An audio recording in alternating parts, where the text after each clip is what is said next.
Welcome back, ladies and gentlemen, to the Mail Right Show. This is episode number 398, and we are extremely excited to have Jarod, and I'm going to say this the way it seems like it's spelled phonetically, Spiewak. Is that correct? Yeah, that's correct.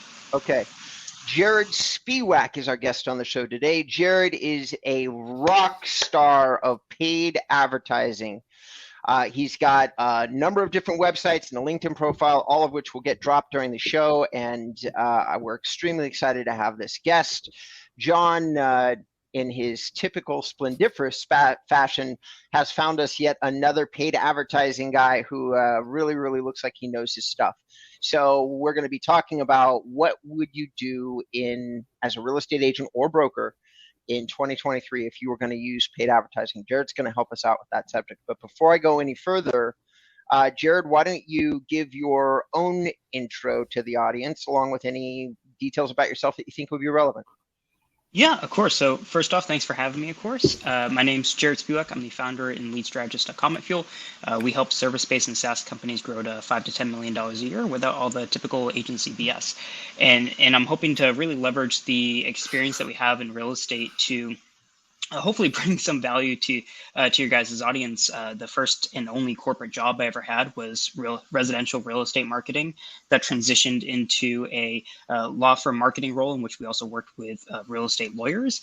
Once I started my own agency, we've worked with real estate agents, investors, mortgage lenders and brokers, insurance, ISAs, SaaS companies, so on and so forth. And I'm also a real estate investor myself. So like I said, I'm hoping to use some of that knowledge to bring some value to you guys. Beautiful. Well, this is going to be super exciting. But before we go any further, we cannot forget my co-host of many hundreds of shows at this point. But I know him, but you don't necessarily know him, the people listening to the show. So, John, why don't you go ahead and introduce anybody that may not know who you are? Thanks for that, Rob. I'm the joint founder of mail-right.com. We build great WordPress websites. Also, we've got a great platform with CRM and a lead generating side of the business. And basically, we compete with Real Geeks and Sarah Interactive. So if that's interesting, go over and book a demo with me in a chat. Back over to you, Rob. Beautiful. And I'm going to help John out here. He's also a multiple times tech founder. He is the founder of 3 different podcasts. His list of accreditations rolls heavy. He has got one of the largest shows that's out there about WordPress. I can go on and on. So John has a lot of accolades to be sung in his praise. I am a real estate SEO guy that probably is the most experienced real estate online marketing consultant that's currently working in the United States. I also have my own tech company, Inbound REM, plus I sit on a couple of boards for a couple of prop tech companies at this point. So mostly as my role as a guy that really understands real estate SEO. So without any further ado, let's talk about the other side of Google, which is not the organic side. Organic versus paid is one you kind of figure out how to get placed by Google without necessarily paying them directly. Of course, if you hire me, you do end up paying, but it's not a direct payment for placement. Whereas what Jarod does is he's going to get you found by paying to have your ads placed in various places. So what do you think a couple of key things are that agents and brokers need to understand about using Google Ads, maybe for the first time, maybe just in general?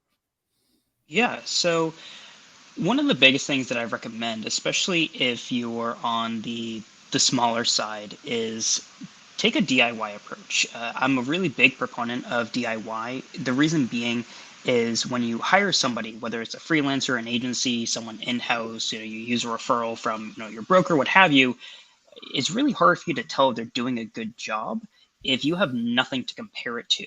And the amount of times that I've talked to people that have hired someone to run their ads and then they did it themselves and they got better results is staggering. That's how we got into it as well. I founded an SEO company. Our clients wanted us to do ads. I said no. We're not ad people. They said, pretty pleased. We don't like who's running our ads right now. I said, sure, we'll give it a shot. Watched one YouTube video and started improving their ads better than these agencies that they started hiring. And it was really, really shocking. So I recommend people like simply go to YouTube, type in how to run ads, try it yourself, understand the basics, see what you can do, and then compare what you're able to do yourself before you're hiring someone else to do it for you. Okay, I couldn't possibly disagree with that. I love that. And I'm desperately fighting back the desire to ask you questions about your SEO company, but that's not what this show is about. And I will get schooled if I tangent off too hard by John.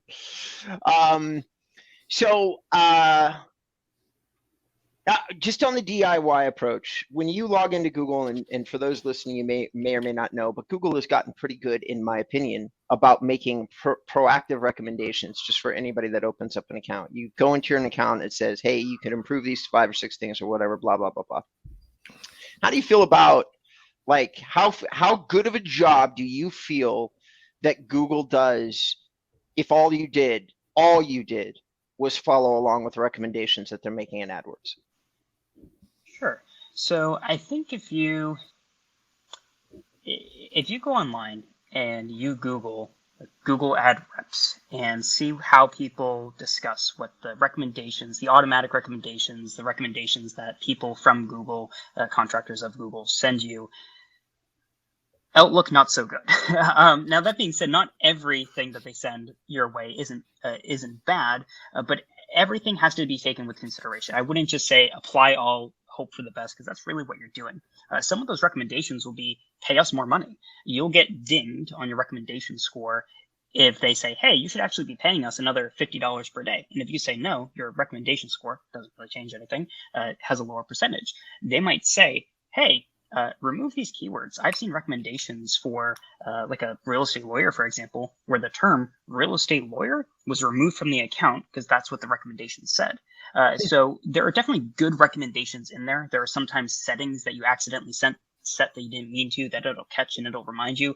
But I would never just let it do whatever it wants. I would always look at the recommendation and say, if it's a good recommendation, yeah, go ahead and apply it. But if it's not always going to be a good recommendation. It's not always going to be a good recommendation for you in your scenario. So, just put a little bit of consideration before you just hit apply all. Right.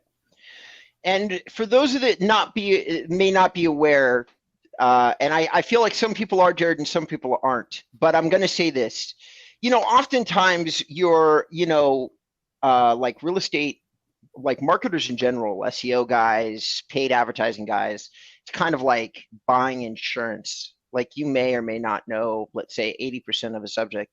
But what Jarod just described is kind of like a knowledge-heavy response where you got to look at what they recommend and know enough to understand if the recommendation doesn't actually make sense for you. I have blindly followed along with a lot of different things, not understanding what the difference was because I didn't have the knowledge, expertise, and in the absence of knowing the answer for sure, I personally, who consider myself to be a fairly clever guy, would opt to follow the recommendation because I just didn't know if I should or shouldn't, which is a great example of maybe why such an obvious keyword was taken off of a client's account, because maybe in the absence of knowing for sure, somebody said, well, maybe Google knows what they're talking about. Maybe there's a good reason for me to take, real estate lawyer or whatever it was off the account.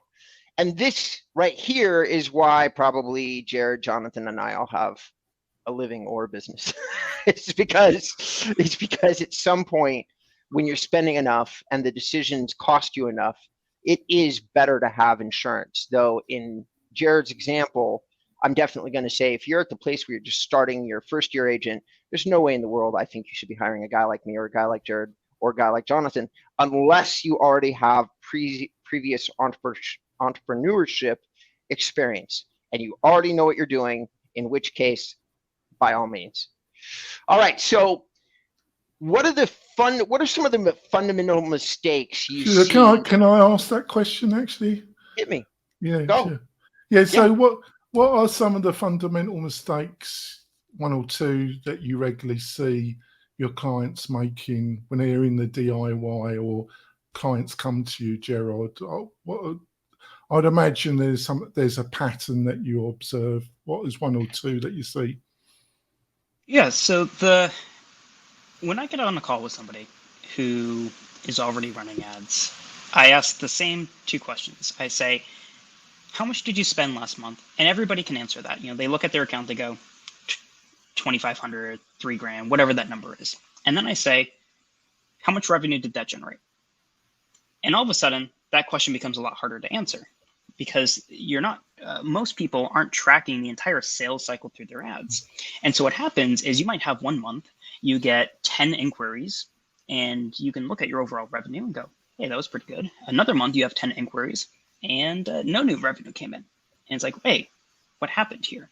And so what we found is that it's very easy and possible to have one keyword, one ad group, one campaign that may have driven 20 different inquiries, form fills, phone calls, what have you, but maybe that only drove 2 or 3 real opportunities for you.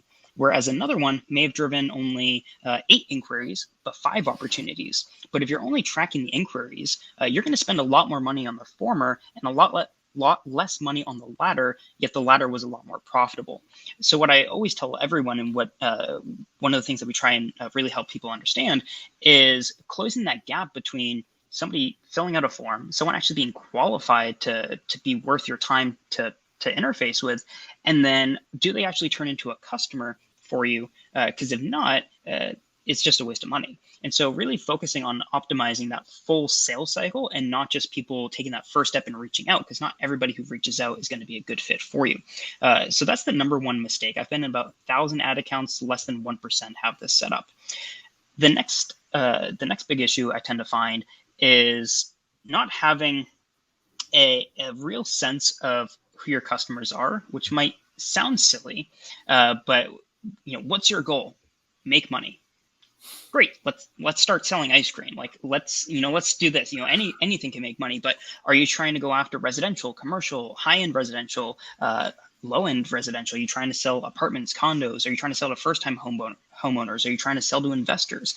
Depending on who your customer is going to completely change how you try to talk to that person. And so if you're trying to attract first-time homeowners and your copy, your website, your landing page is very vague on information about you, very vague about the buying process, I, as a first-time home buyer, am not going to feel confident to reach out because I don't know if you're a good fit. And there are 9,000 other real estate agents around me who are all trying to bid for my business. So really honing in on who exactly are you trying to attract so that when they click on your ad, they can very quickly identify, is this somebody that I want to have a conversation with or not? Is this somebody who knows the area that I'm trying to buy, who knows the type of property that I'm trying to buy at the price range that I'm trying to buy it? Because I don't want to, if I'm trying to buy residential, if I'm trying to buy a $125,000 apartment, I don't want to work with someone who specializes in selling $800,000 single family homes. They might not know the as well as they could the buying process compared to someone who is more specialized in that area or who does more work in that area. Oh, that's fantastic, Jarod. Back over to you, Rob. Okay. That was a really good point. Okay. Well, John, you had to throw a question in here that dealt with AI, didn't you? How do you see AI affecting Google adverts, if at all, over the next 18 months? I think that there's a couple of things that it can do, and it's already doing. First is, how do we define AI? If we're saying AI/machine learning, whatever we want to call it, it's been within Google Ads for years and years and years, way before ChatGPT became as popular as it is today. Google has been involving AI and machine learning in a lot more aspects of ads, with performance max campaigns, with dynamic search ads, with nowadays, when you create a text ad, Google will even suggest ad copy by crawling your landing page. It's not really using AI, but you can call it AI if you want. And the effect of this is, on one hand, it's making it a lot easier to get up and going. You don't have to know as much about ad copy if Google's able to just find your website and suggest you ad copy that may or may not work. But it's also a bit dangerous if you overly rely on it and you think, oh, this automated system that may not know my goals, may not know my business, may not know much of anything. I'm just gonna click on all the things that it's suggesting and hoping for the best. Kind of like that first question, going back to the recommendations. Maybe they're good, maybe they're not. So it's something that we always have to take with a grain of salt. I think on the other side, it depends on what kind of AI. If you're running like display or video ads, you might be using some sort of AI that's producing video or images for you. Right now, that's a bit of a copyright issue where most people aren't going to be putting ads on that. There's a lot of lawsuits happening right now where even ChatGPT right now, there's a lawsuit. I think if they lose that suit, they're going to have to basically start over. Their entire database is going to have to be deleted because of copyright claims. Text we have to worry less about. So in and of itself, I think it's great. I think you can use it, but I think you still have to apply knowledge and experience to it. You can't just say, oh, because this AI is suggesting content for me, an ad copy for me, that it's inherently good. But it's a really good starting place to go, yeah, that's a good idea. Now let me expand upon this idea with something that's a little bit more specific to my particular needs. I'm going to say, John, I know that you slipped this in here, but I'm going to take this time to say something that I've mostly been saying inside my closed Facebook group. AI, which Jarod, in my opinion, nailed it. There is no such thing as AI. The technology in general is mislabeled. Autonomous intelligence is not here yet. Behavioral learning is here and has been here. He called it machine learning, which is also another great name for it. But what it can do is it can learn from what already exists. It can go out there and say, we've seen 10,000 real estate ads, and we can take bits and pieces of those ads together and piece them together and perhaps, maybe, create something unique for you. Well, that's a big maybe. And there is only a limited number of fields. I think Jarod will know this better than I, but I think it's like 159 characters or something for at least the standard text ads. And I might maybe getting the number wrong, Jarod, but it is a limited number. I know that for sure. And so whatever that number is, you only have so many variations of those words, maybe millions or billions. But at that point, you're only doing a very small changeover each time that you accept an ad that is being generated to you by behavioral marketing. And I personally think that while I don't disagree with the idea of maybe using it to give you some ideas, I do think that if you start to use it in its current phase, number one, you could run into some problems, which Jarod is pointing out with copyright and things like that. Not so likely in the text ad space, but definitely in the image and video space. No, that's right. But another thing that you might run into is becoming dependent upon a tool that is untested, something that I've seen countless times inside technology. AI is definitely the wave of the future, as is behavioral marketing, machine learning. It's actually been around for a long time, and it's only going to get better as time goes on. But to say, should you use it now, and what should you use it for, are important questions that should be considered heavily before doing it, in my opinion. John? Yeah, I think it's time for us to go for a break, Rob. Oh, okay. I thought you wanted to say something other than that. All right. We're going to be right back, ladies and gentlemen. When we come back, we're going to talk about scaling. How can I do that? You've said so much, Rob. Oh, my God. All right. We're going to talk about scaling, and we're going to talk about some of Jarod's rock star heroes. And we're also going to talk about a couple of other cool questions that we've come up with to ask our guest, Jarod, and we'll be delivering all of that when we come back. Stay tuned.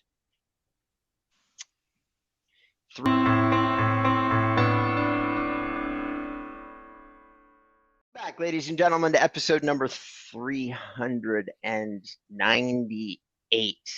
We're here with Jarod Spiewak, who is a founder of his own ad company, Cometfuel.com. You can also look up Jarod on LinkedIn.com /IN,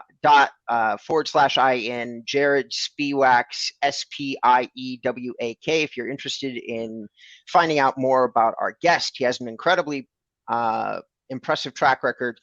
And what's more, he has done something that most of us wish we had done, where he just bailed on the corporate world and decided to create his own company.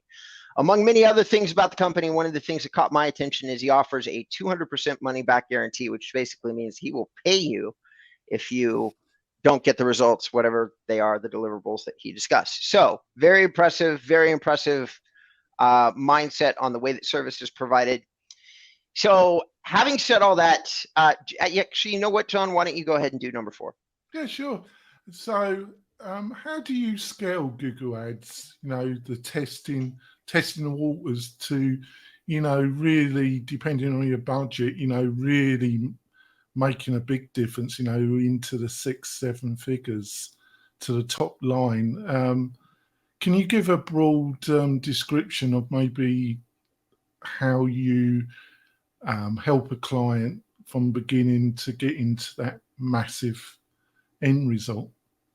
Yeah, of course. So for a little bit of context, the smallest campaigns that we've worked on have been as small as someone spending $500 a month on ads. The largest that we've worked on is someone spending over $700,000 a month on ads. And there's a big difference in someone who's spending that little to someone who's spending that much. But the one consistent thing is, from looking and working with the companies who are spending larger amounts on ads, even if they started off with really, really small budgets, is the ability for ads to be measurable. The better that you can measure performance, as I talked about earlier, the easier and faster it is to scale. If all you know is what's driving leads, but what's not driving sales, what's not driving qualified leads, it's really hard to be confident when to spend more money, on what to spend more money on. But if you know you've spent $1,000 on X and it's produced $4,000 in profit for you, you can test the waters and go, okay, well, what happens if we spent $2,000 on that instead? Maybe it doesn't go all the way up to $8,000, but maybe you get $7,500, maybe you get $6,000. Maybe that's still a good enough ratio of a return for you to then go, okay, well, what happens if we go up to $3,500? What happens if we go up to $5,000? And that's really the process, which is, if I can look at what I'm doing right now and know that it's working, let me just start to incrementally increase what I'm spending per day.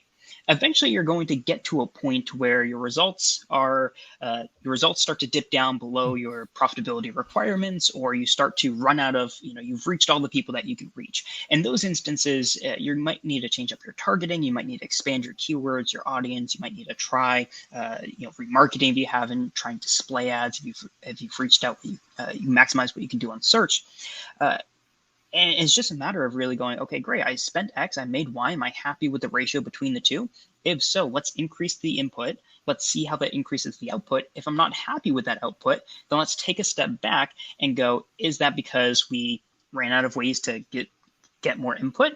Or do we need to go back and say, how can we increase the output? That could be anything from improving the conversion rate of your ads, lowering the cost per click. It can even be on your sales front. The profitability of your ad campaign goes way beyond just your clicks and your leads, but how long does it take you to get in touch with a lead? Once somebody becomes a lead, how often do you follow up with that person? Can you create a new system or process where if you get 100 inquiries, instead of 10 of them turning into some sort of viable relationship for you, can you get that to 15, 20? If so, you just doubled the profitability roughly of what you were doing, and that might allow you to increase your input all of a sudden way more. So just mapping out every step of the sales cycle from start to finish, mapping out what was the input, what was the output, am I happy with the output? Let's try more input. If I'm not happy with the output, let's drill down on each step of that funnel and figure out what the path of least resistance is, optimize that so that I get an output that I'm happy with, and then go back. More input, let's measure the output again. Oh, that's fantastic. Over to you, Rob. I'm going to say as a closer, Jarod, over the years, I'm publicly acknowledged in so many goddamn places talking about organic marketing and SEO and getting traffic back to your site, firing your marketing company, continuing to see returns, talking about return on investment in comparison to paid advertising. So the following statement may surprise a lot of people listening to the show, which is, I do think that there's a space and a time, if you have a dedicated partner and you're talking about this honing down of a pipeline where you keep looking for efficiencies. The best partner in the entire real estate industry currently is Ylopo, who's doing something like this, because it has Ji Jafeng. And if you haven't checked him out, Jarod, I strongly recommend that you do. He is one of the very few people inside the entire real estate space that actually truly, truly deeply knows his stuff.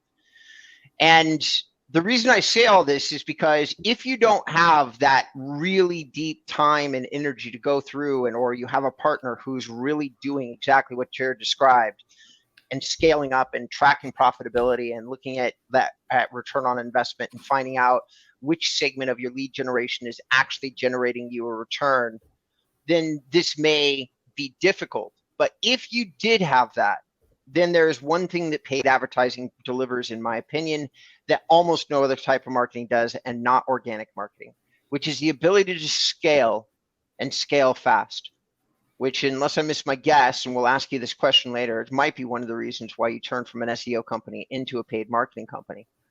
But having said that, let's go on to number 5, which I'm gonna take this one, and John, you're gonna take number 6. Does that sound right? Okay.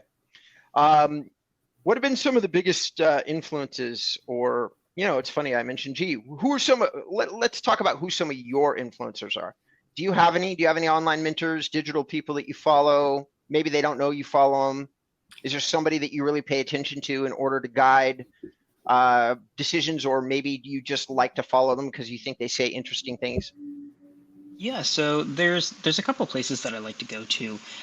One in general is YouTube. I'm someone who grew up on YouTube. As a kid, it was watching funny, stupid videos on there. As I got older, I couldn't afford to buy all these, $5,000 courses all the time, and so I would, anytime I got stuck on something, I would go to YouTube. I'm not that great at reading. I struggle to really pay attention and just sit down and read a book. But I can go onto YouTube and I can watch a 20-minute video, 2x it, and go, oh, I didn't know how to do that thing before, and here's someone walking me through every problem that I've ever found in my life, pretty much. That's great, and for free. So YouTube ad nauseum is great. For specific people, a name that's getting more and more popular nowadays, which is, he's done a really, really excellent job with his own personal branding, is a guy named Alex Hormozi. He's become very, very large recently.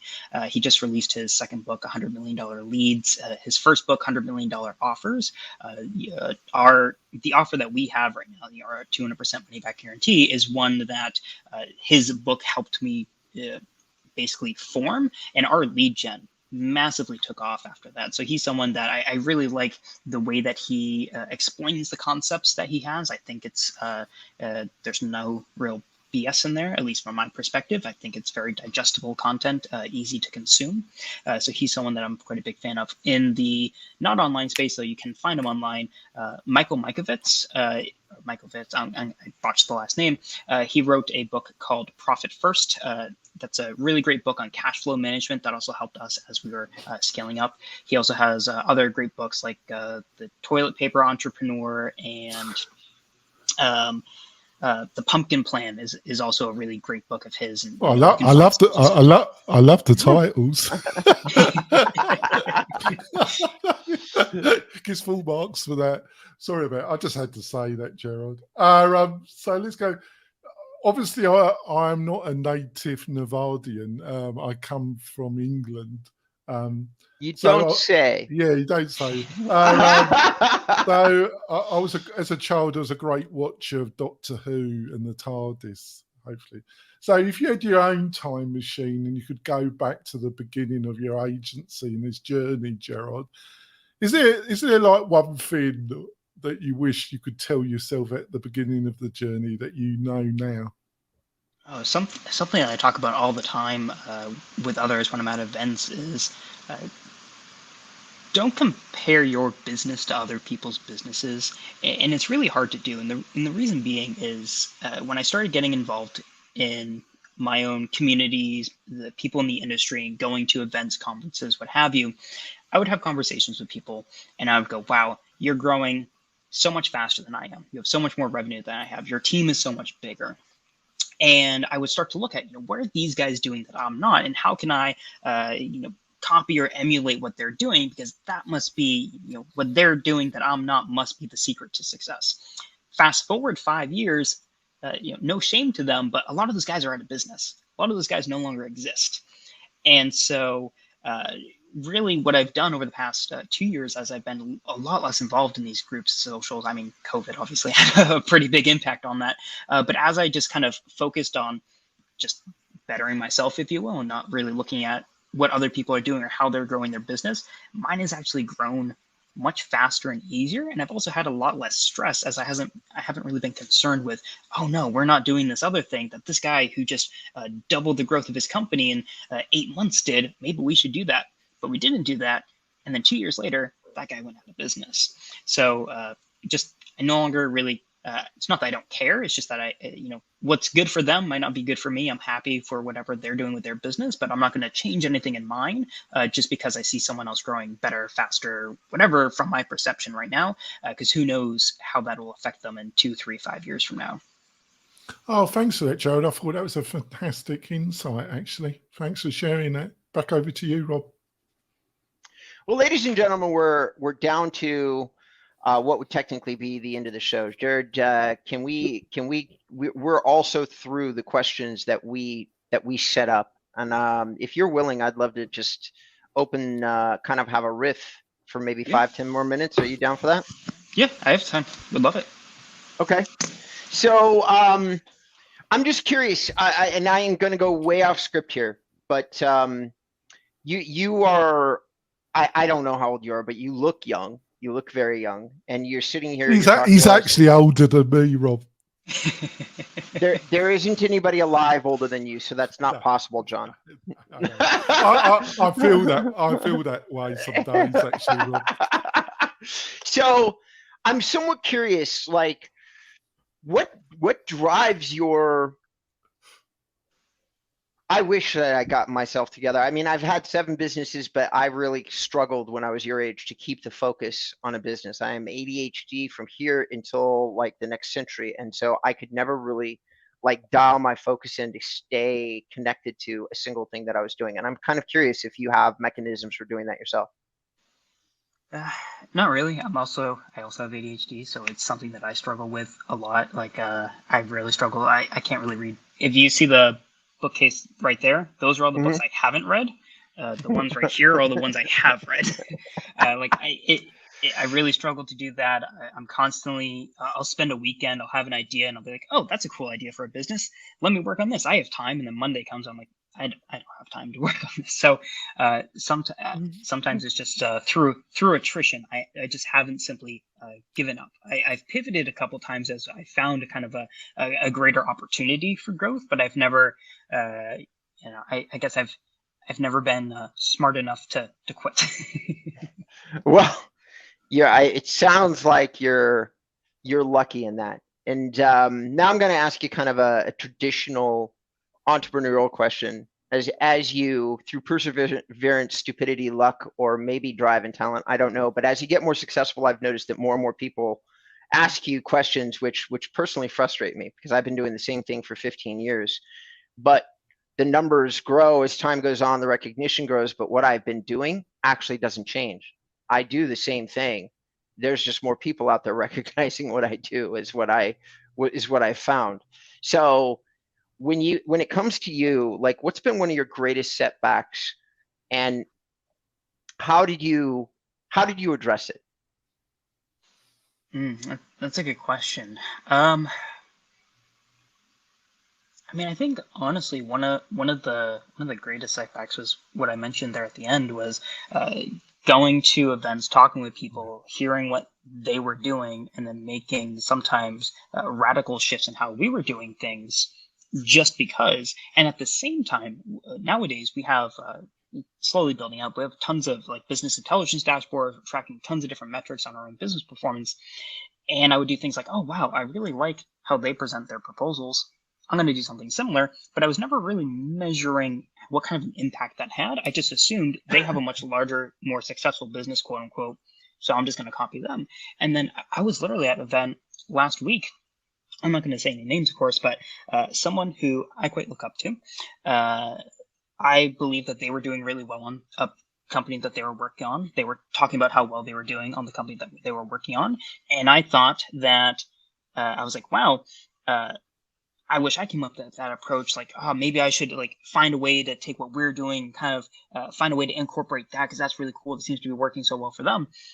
And I was talking to someone that was just talking to this person. They're like, yeah, that didn't work for them at all. They had all this marketing material that said it was working so well, but they actually just shifted their business entirely because that kind of crashed and burned. But yet on their website talks about, oh, we shifted to this and money goes up. And then in private, behind closed doors, yep, that's not working. So the biggest pitfalls I ever really made was caring too much about what other people are doing and just assuming that everyone is going to be honest with you and say what they claim is working really well for them is actually working really well. Yeah, I totally agree, because a couple, like 2 to 3 people that have become friends of mine, like Rob Rowling, the founder of Drip. He does the Startups for the Rest of Us podcast. He's got a track record. He's done it. He's built up a multi-million-dollar business and sold it. And like Jason Coleman, the founder of WP Engine, he's a personal friend of mine. He's just got a track record of, building business and selling them. They've done it, and they're very public and sharing. But you do get a lot of people that do say they've done this, done that, done the other. And when you really look at it, they haven't really done much, have they, Jarod? Yeah. Sometimes a lot less than you think they have. Yeah, exactly. I'm glad that we're talking to you on the website paid advertising side and that you're bringing this story up. One of the reasons that I started Inbound REM, which actually started as a blog, not as like this fully fleshed out business idea, but I had already been in the industry for like 9 years, and I'd noticed that what most marketing companies said that they delivered or said the result of this delivery would be was completely false. I knew it because I had talked to hundreds or thousands of agents direct one-to-one and had the input straight from them that whatever that they bought or that was told to them was absolutely inaccurate. And sometimes so wildly so that you might as well have lied about it, like entirely, like a completely fictitious service or result where very few people, if any, were getting what was advertised. And that knowledge drove me to start reviewing real estate marketing companies, because so often what I see published doesn't actually have, like, it's not possible that the measurable result is what they're saying. It's just not possible, except for maybe. Can I say something about that, Rob? Sure. And I don't know if Jarod agrees with this. I think we touched upon this next week. I'm sure there's been some active misleading, but also I think there's a lot of confusion between what is classified as a referral to what is a kind of digital lead, and the kind of process, your measurement and process that you discussed in the main part of the podcast, Jarod. And there's a lot of people in the real estate that think a digital lead and they compare it to a personal recommendation. Somebody in the community has recommended them to somebody else. And I think there's a lot of misunderstanding there, Rob. I think I'm going to write this down and do a YouTube video on this. And now that you say it, lead designation. So what do you reckon about that, Jarod? Do you think that is part of the problem? People don't understand. They compare one lead generative process with another. And they don't understand they're dealing with a totally different beast in some ways. Does that make sense to you, Jarod? Yeah, I mean, every lead source is different, and lead attribution is very difficult. The more marketing channels you have, the more difficult it is to attribute leads, to understand why people came from you, where they're coming from. When it comes to referrals, for example, something that we just worked out with a client of ours is we were running an ad campaign, and they were like, wow, this has actually generated a ton of sales for us. But then they look down, they're like, actually, we can attribute quite a few of these sales to referrals that we got from other people being like, oh, like Google this keyword and this company will show up and I recommend you click on that company. So they clicked on our ad. So the attribution got attributed to ads, but then we just worked directly to go, okay, great. We actually turned off that campaign. And even though we were driving a ton of sales, all the sales ended up being people that were already looking for you, already looking for referrals. And so we cut that off and moved that budget elsewhere. So understanding, if you're generating a small number of leads, it is nice to be a little bit extra critical of them. If you're generating tens of thousands of leads, it's hard to look by each line item and go, okay, where did this come from exactly? Have I talked to this person before? And it's kind of, at that game, it's a numbers game. But yeah, if you're working with a small data set, it's like, okay, Bob came to me through a Facebook ad, but I met Bob 4 weeks ago.